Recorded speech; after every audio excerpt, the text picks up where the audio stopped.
I have to say that Marie-Louise, or Pete's as she was known to the family, would have absolutely loved this.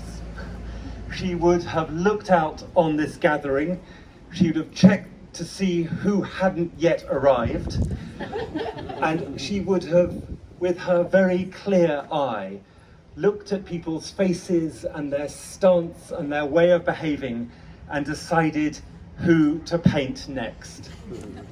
Because she was a fierce and facile painter.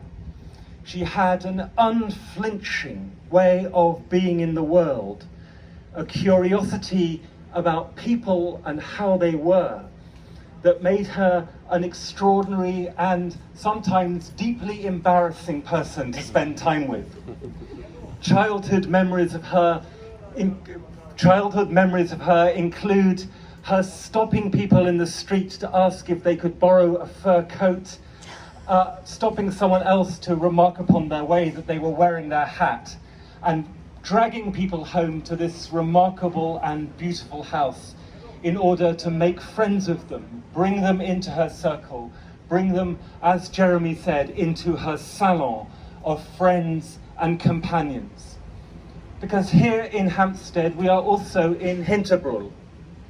We are still here in a place of memory, of childhood, of how life should be, this interweaving of studio and library, because this is what this extraordinary house is an icon for. It is both that extraordinary room up there where she painted that great suite of portraits of her mother that will remain forever as one of the most remarkable ways of thinking about aging and thinking about the passage of time. And above us, the great and scary writer, adumbrating and taking the whole of European literature, culture to heart and to peace. Because this is studio and library. This is a place where Canetti says it is a little paradise. It might have been for him the fantastic Biedermeier piece that he associated with these rooms. But it is also a place of fearsome inquiry. Pete's painted both my father here and my brother, who's over there, but I was never honoured with this. She came to my studio, my first studio, picked up my ceramics.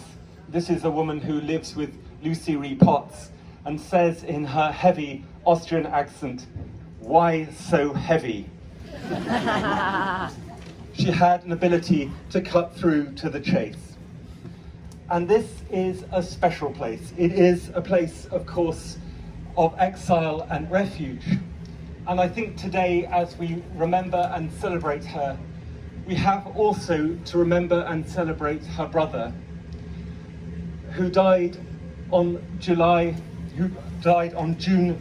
the 25th, 1943, in Auschwitz.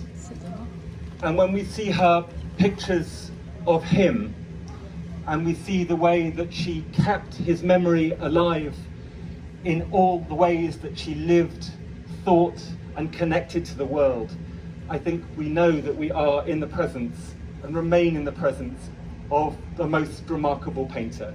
It's a great honor and a great privilege to be here and to be sharing this today. Thank you.